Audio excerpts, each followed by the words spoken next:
En defensa de la tradición. La Iglesia no comenzó en el Concilio Vaticano II.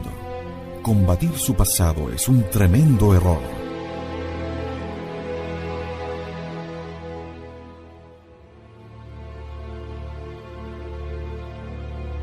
En defensa de la tradición, nos dedicamos a demostrar el terrible daño que ha producido el abandono de la tradición de la Iglesia.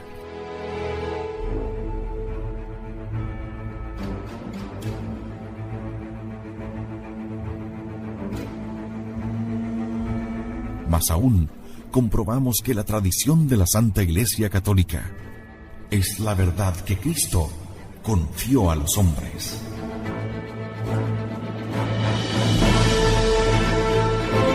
En defensa de la tradición.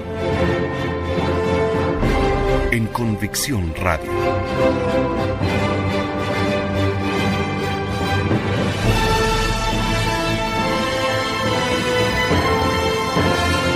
Convicción en la única verdad.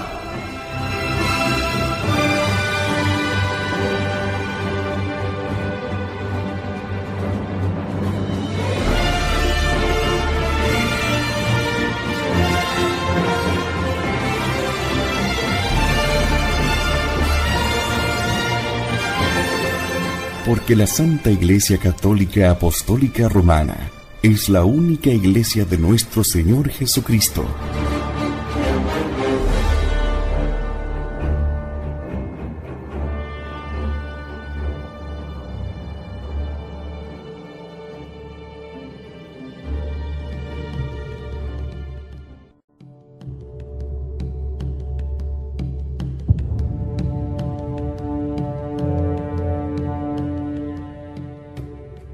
Como siempre, en Convicción Radio estamos en defensa de la tradición. En este nuevo capítulo retomamos las lecturas de Monseñor Marcel Lefebvre y en esta ocasión el espejismo del pluralismo de Jacques Maritain a Yves Congar. Y en nuestra segunda parte vamos a comenzar con el neomodernismo y su cabecilla, Teilhard de Chardin.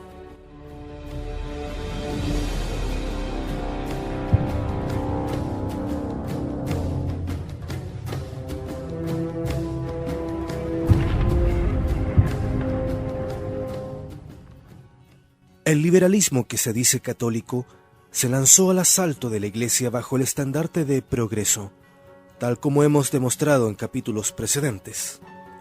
Solo le faltaba revestirse con el manto de la filosofía para penetrar con toda seguridad en la Iglesia, que hasta entonces lo anatematizaba. Algunos nombres ilustran esta penetración liberal en la Iglesia hasta las vísperas del Vaticano II.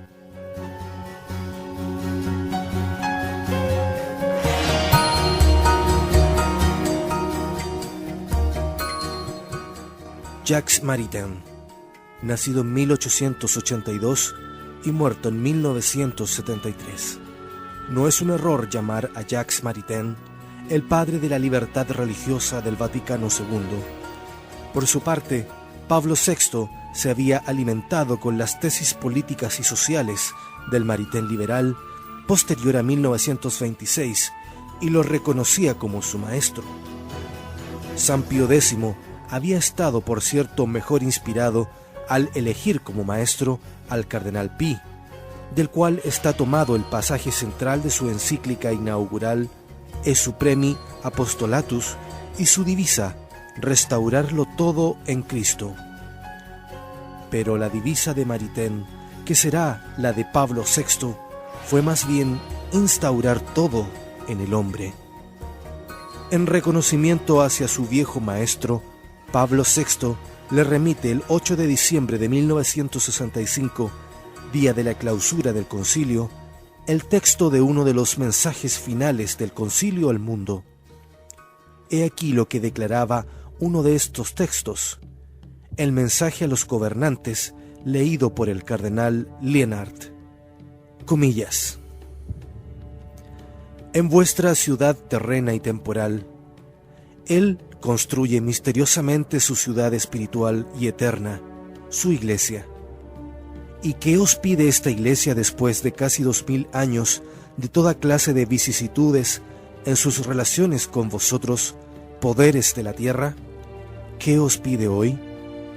Os lo ha dicho en uno de los textos mayores del concilio. Solo os pide la libertad. La libertad de creer y predicar su fe, la libertad de amar y servir a su Dios, la libertad de vivir y de llevar a los hombres su mensaje de vida. No le temáis, ella es semejante a su Maestro, cuya acción misteriosa no usurpa vuestras prerrogativas, sino que cura todo lo humano de su fatal caducidad, lo transfigura, lo llena de esperanza, de verdad y de belleza.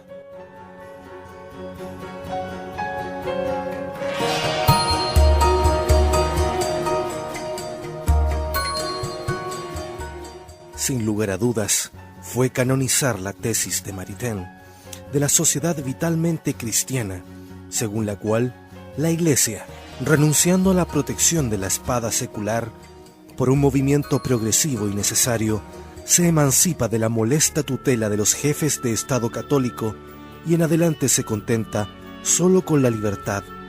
Se reduce a no ser más que el fermento evangélico escondido en la masa o el signo de la salvación para la humanidad.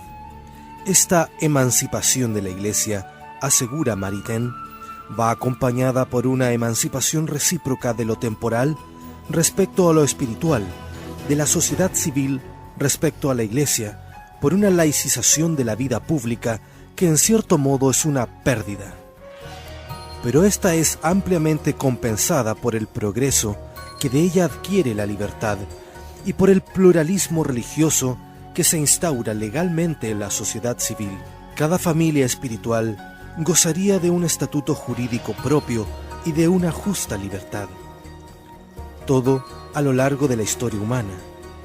A todo lo largo de la historia humana hay una ley que se desprende, la doble ley de la degradación y de la sobreelevación de la energía de la historia, la ley de la conciencia de la persona y de la libertad que emergen y la ley correlativa de la degradación de una cantidad de medios temporales puestos al servicio de la Iglesia y de su triunfalismo. Comillas. Mientras la usura del tiempo y la pasividad de la materia disipan y degradan naturalmente las cosas de este mundo y la energía de la historia, las fuerzas creadoras propias del espíritu y la libertad suben cada vez más la cualidad de esta energía. La vida de las sociedades humanas avanza y progresa así, a costa de muchas pérdidas, afirmaba Maritain en su libro Los derechos del hombre y la ley natural.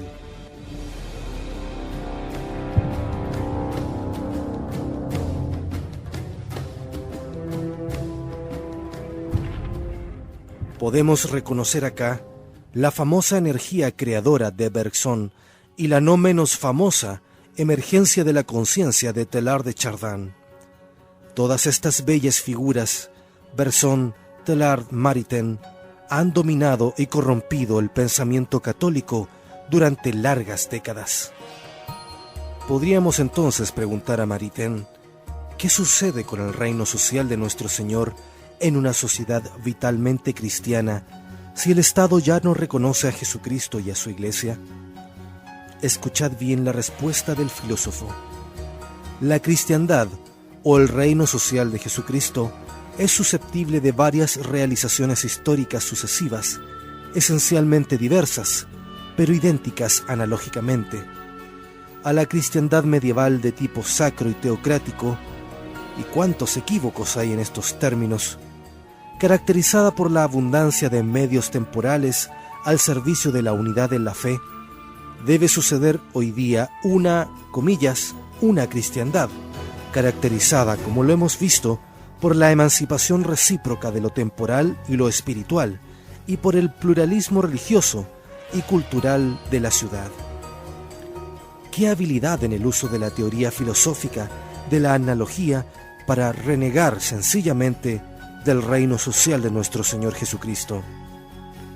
Ahora bien, es evidente que la cristiandad se puede realizar de manera diferente en la monarquía de San Luis y en la República de García Moreno, Pero lo que negamos absolutamente es que la sociedad maritaniana, la ciudad pluralista vitalmente cristiana, sea aún una cristiandad y realice el reino social de Jesucristo.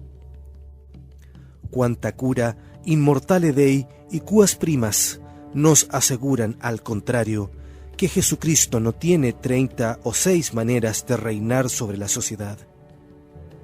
Él reina informando, modelando sus leyes civiles según su ley divina. Una cosa es soportar una sociedad en la que de hecho hay una pluralidad de religiones, como por ejemplo en el Líbano, y hacer lo posible para que Jesucristo sea de todos modos su polo, y otra cosa es pregonar el pluralismo en una ciudad en que su mayoría es aún católica y querer, para colmo, bautizar ese sistema con el nombre de cristiandad. No a la nueva cristiandad imaginada por Jacques Maritain. No es sino una cristiandad moribunda que ha apostatado y rechazado a su rey.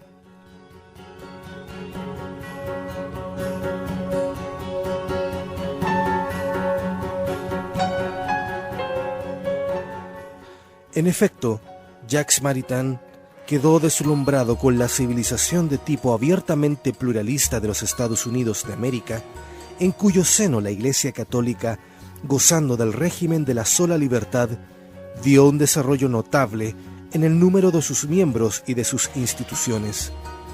¿Pero acaso es este un argumento suficiente a favor del principio del pluralismo? Pidamos una respuesta a los papas.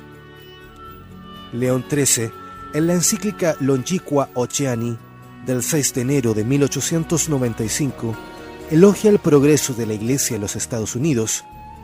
He aquí su juicio al respecto.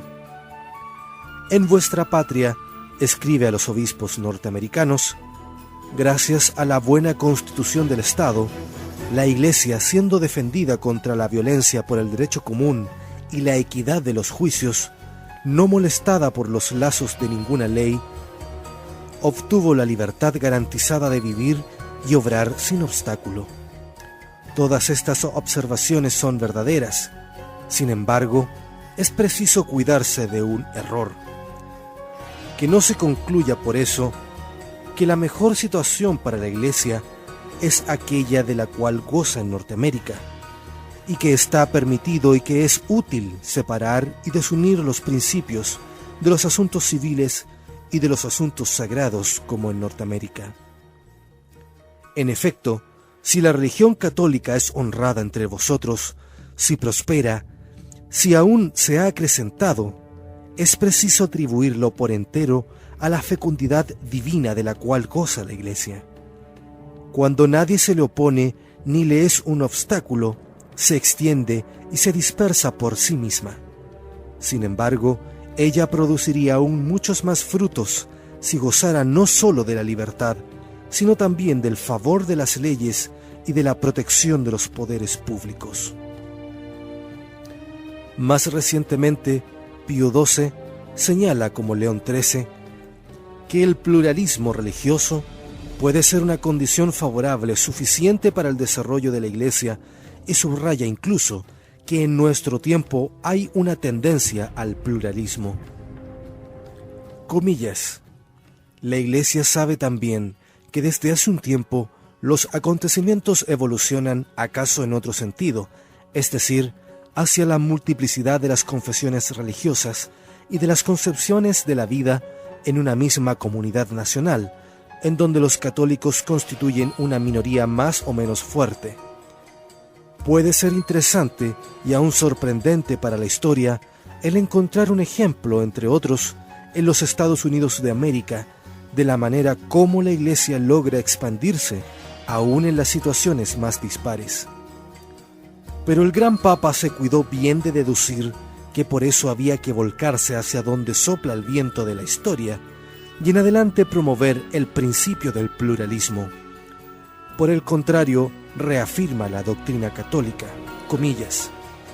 El historiador no debería olvidar que si bien la Iglesia y el Estado conocieron horas y años de lucha, hubo desde Constantino el Grande hasta la época contemporáneas y aún recientemente periodos tranquilos, con frecuencia prolongados, durante los cuales ellos colaboraron en una plena comprensión en la educación de las mismas personas.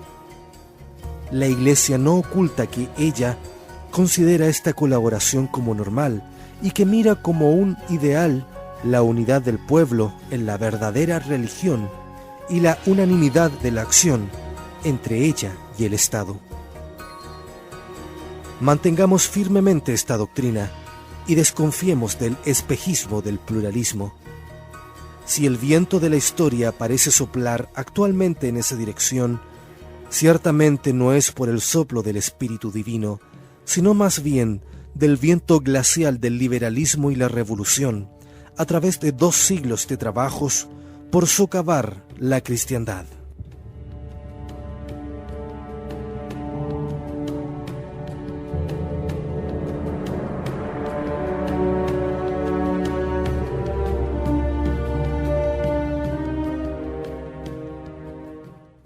Yves Congar y otros. El padre Congar no está entre los amigos de la tradición católica. Teólogo experto en el concilio, fue el autor principal junto a Karl Rahner de los errores que desde entonces no hemos cesado de combatir.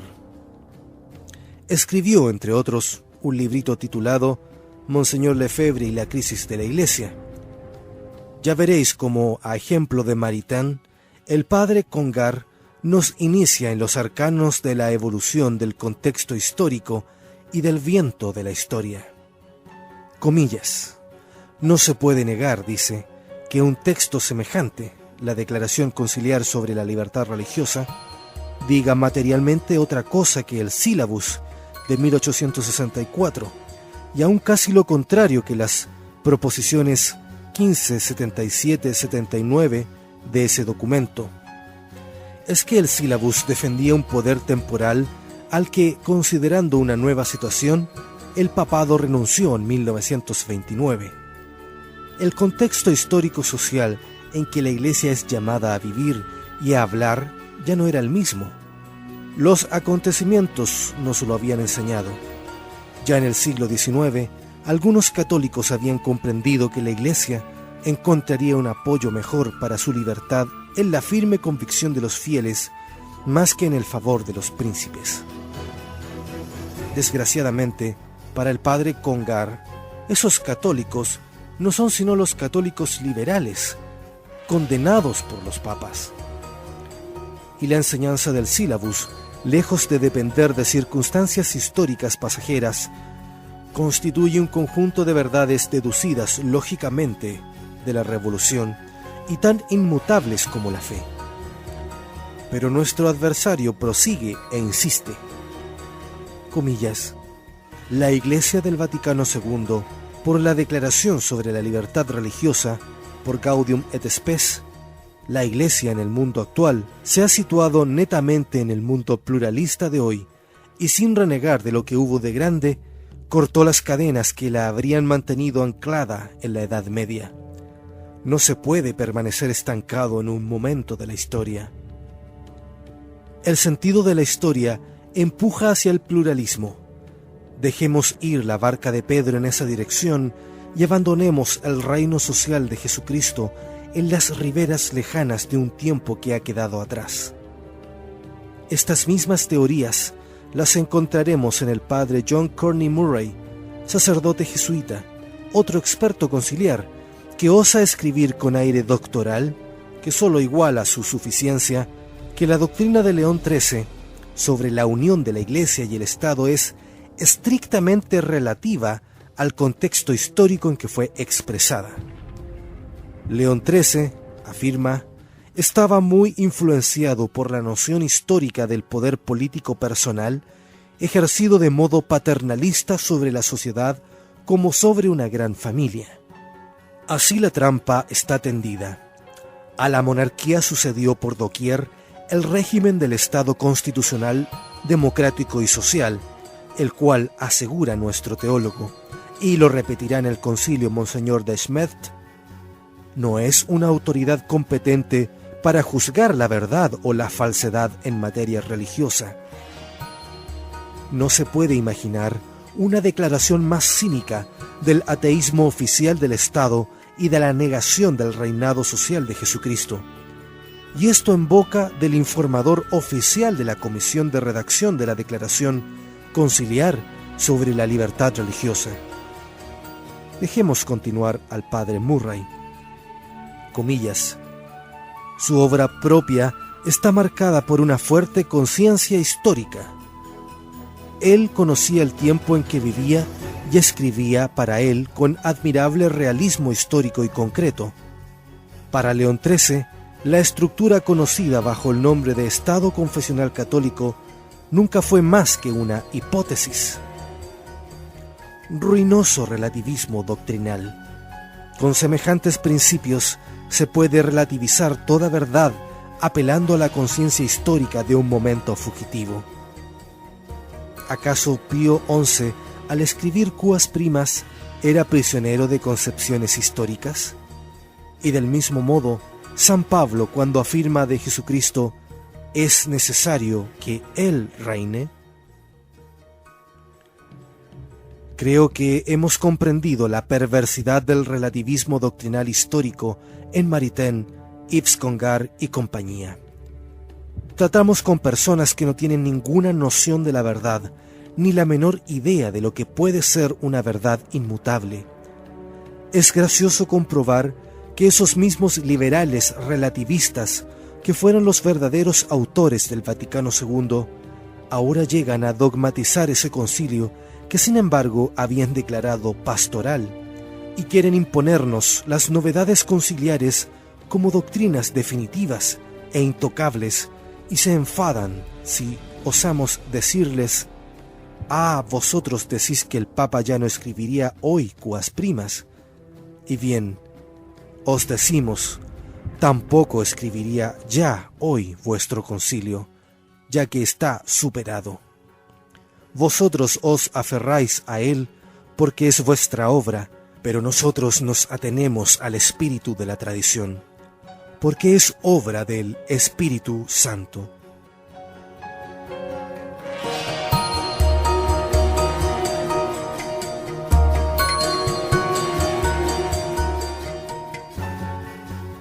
En defensa de la tradición.